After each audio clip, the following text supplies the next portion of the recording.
오늘은 금산 둘레산길 14구간으로 지삼치 덕기봉 솔채까지입니다. 무주군 분안면과 금산군 부리면 그리고 남일면을 경계를 두고 산행합니다. 산행 거리는 17.8km, 산행 시간은 9시간 30분, 소모 열량은 3019kcal입니다. 전라북도 무주군 분안면과 충청남도 금산군 부리면 경계를 이루는 지삼티에서 오늘 산행을 시작합니다. 지삼치는 무주군 분안면과 금산군 부리면을 연결하는 고갯길로 37번 국도가 있습니다. 산행은 앞에 보이는 봉우리로 올라야 하는데 대전 통영 고속도로를 지나 화살표 방향으로 사다리가 있는 곳으로 진행해야 합니다. 지삼치에서 부리면 방향으로 700m 내려가면 부처당 마을이 나옵니다. 부처당 마을 유래는 청계사, 용각사, 관음사, 백일사 등 많은 절이 있어 부처당 마을이라 부릅니다. 부리면 현내리 부처당 마을 표지판이 있는 곳에서 본격적인 산행이 시작됩니다. 부리면 현내리 40번지 주택을 지납니다. 담장 위에는 항암 효과가 뛰어난 와송이 많이 심어져 있습니다. 대전 통영 고속도로 굴다리가 보입니다.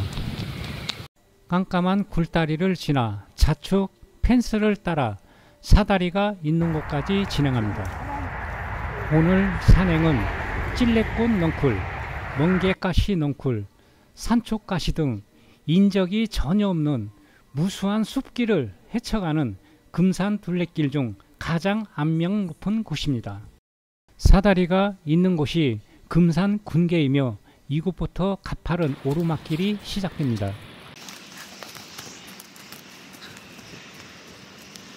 약 30분간 숲속을 헤치고 올라가면 부당 초등학교에서 올라오는 능선을 만나게 됩니다. 저 멀리 오늘 산행할 두어기째가 보이고 그 아래에 하평당 마을이 보입니다. 얼마 후 삼거리가 나오는데 알바하기가 쉬운 곳입니다.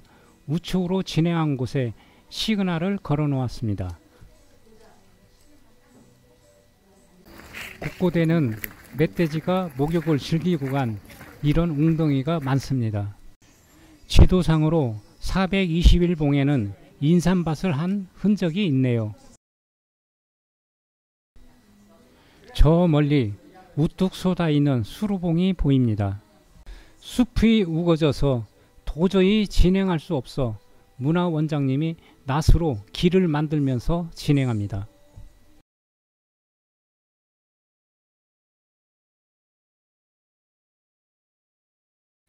가끔씩 소나무와 활엽소가 있는 명상의 숲길도 걷습니다.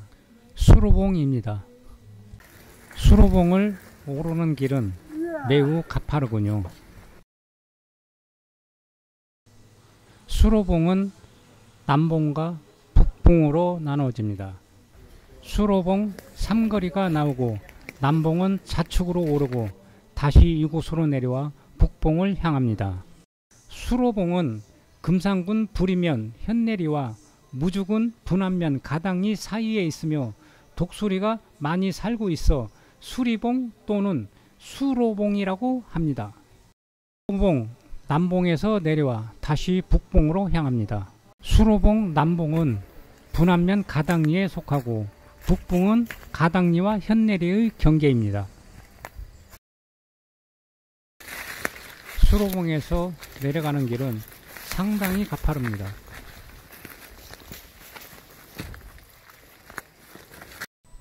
갈치째 아스팔트 임도가 나옵니다. 갈치째는 부리면 현내리 갈치마을에서 분안면 가당리 상평당으로 넘어가는 고갯길입니다. 등산로는 보이지 않고 가시나무가 숲을 이루고 있는 곳을 헤치고 지나갑니다. 잠시 후 묘가 나오고 다시 숲으로 진행합니다. 허리까지 차는 숲길을 걸으면서 항상 독사와 벌떼를 경계해야 합니다.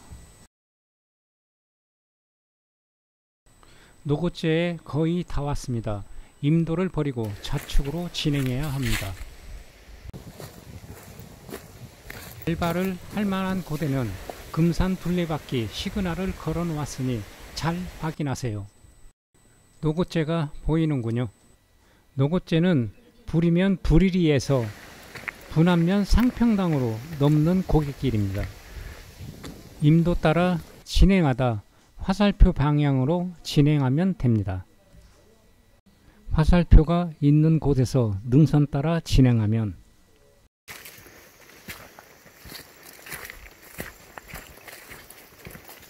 울타리를 친 펜스가 나오고 장내삼이 보입니다. 울타리는 금산 군계를 따라 계속 진행합니다. 하지만 얼마 못 가서 금산 군계를 벗어나 펜스를 넘어야 하는데 넘지를 못합니다.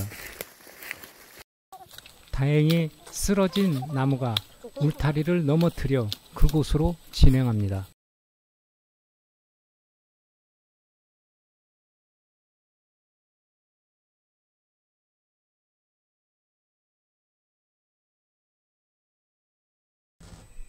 완전히 유격 훈련입니다. 다시 울타리를 따라 금산 군계에 합류합니다.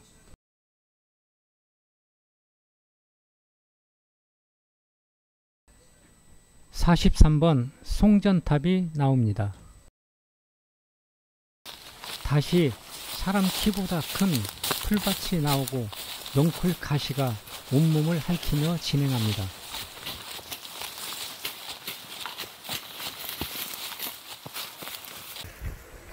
덕기봉 정상에 다 왔습니다.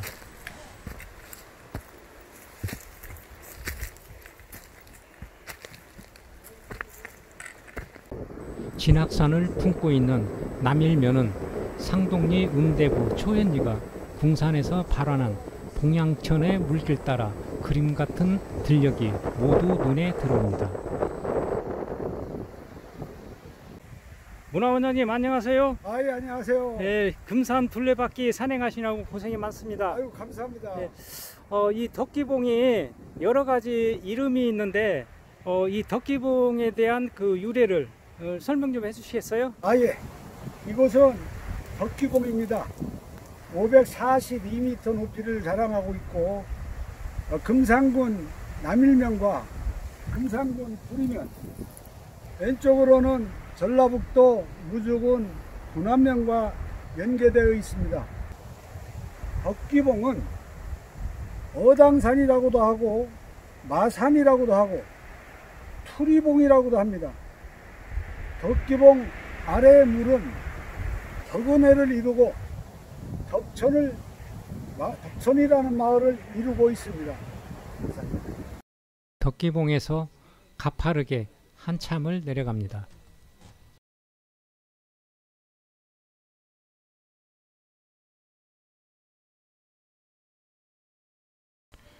내려간 것을 보상이라도 받듯이 또다시 힘겹게 삼태봉에 오릅니다.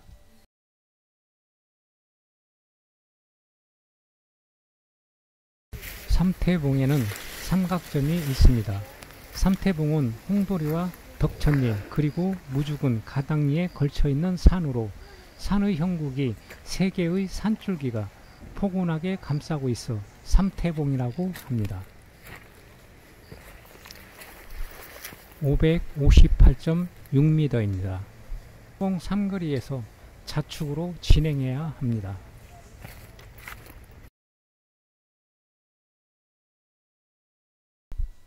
얼마간 능선을 진행하다 보면 삼거리가 나오는데 반드시 좌측으로 진행해야 합니다. 겨울 산행은 진행할 곳을 가늠할 수가 있는데 여름에는 보이질 않아 알바하기가 쉽습니다. 511봉을 바라보고 능선을 따라 계속 진행해야 합니다.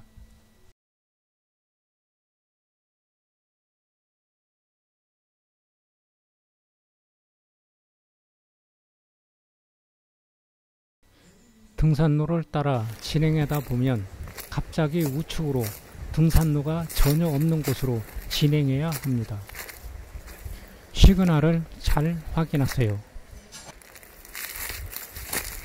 이렇듯이 덕기봉 구간은 알바할 곳이 수도 없이 많으며 가시농골 등 여러가지 악조건이 많은 구간입니다.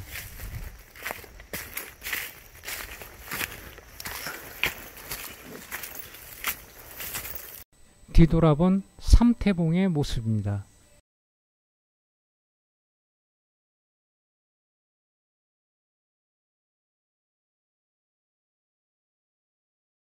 것 같아요.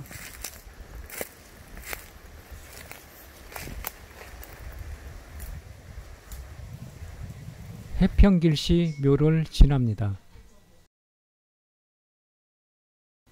498.2봉도 지납니다. 덕기봉 코스는 나뭇잎이 떨어져 조망이 좋은 겨울 산행을 추천하겠습니다. 잠시 쉬었다 진행합니다.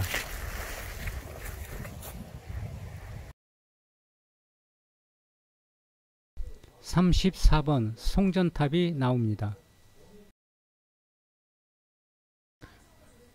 앞은 보이질 않고 사람 키보다 큰 숲길이 계속됩니다.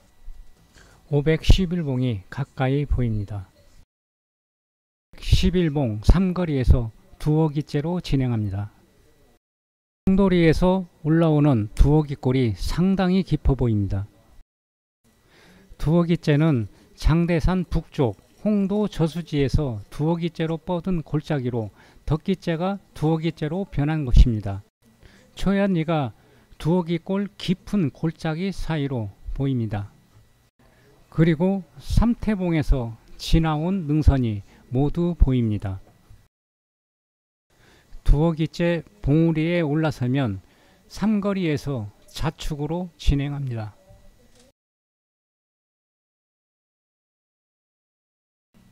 (31번) 송전탑이 나옵니다. 이곳을 지나고부터 맑은 하늘이 갑자기 구름이 끼더니 폭우가 쏟아집니다. 이곳부터는 산행길을 주의하시고 가시덩굴이 많으니 안전에도 유의해야 합니다. 폭우가 너무 쏟아져 동영상을 찍을 수가 없어 예전에 찍었던 사진으로 대체합니다. 목사리째가 나오고 화살표 방향으로 진행하세요.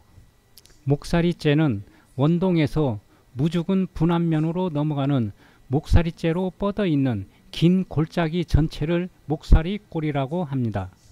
비가 너무 내려서 이곳에서부터 솔째까지 옛날 사진으로 대체합니다. 목사리째부터 가파른 오르막을 1시간 정도 올라가면 투구봉 삼거리에서 갈미봉 방향으로 진행합니다. 오늘 산행 중 가장 높은 구봉이 보입니다. 구봉은 금산 군계에서 벗어난 분안면 대유리에 속합니다. 갈미봉은 금산군 남이면과 진안군 용단면, 무주군 분안면 등 3개군이 걸쳐있는 산으로 산의 모양이 간모처럼 생겨 갈미봉이라고 합니다.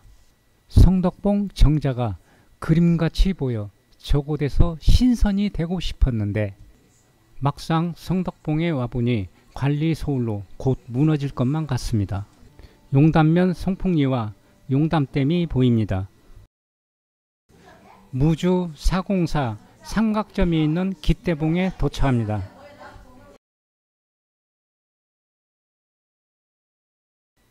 지나온 갈미봉 능선이 너무 아름답습니다. 깃대봉에서 500m 지점에서 우측으로 진행해야 합니다. 넓은 밭이 나오고 금산 정수장이 보입니다. 싸나운 개들이 지서대는 가옥을 지납니다. 솔제에 도착합니다. 솔제는 금산군 남일면과 진안군 용단면으로 넘어가는 13번 국도입니다. 다음 산행할 곳을 눈에 익히고 산행을 마무리합니다. 시청해 주셔서 감사합니다. 다음 산행에 뵙겠습니다.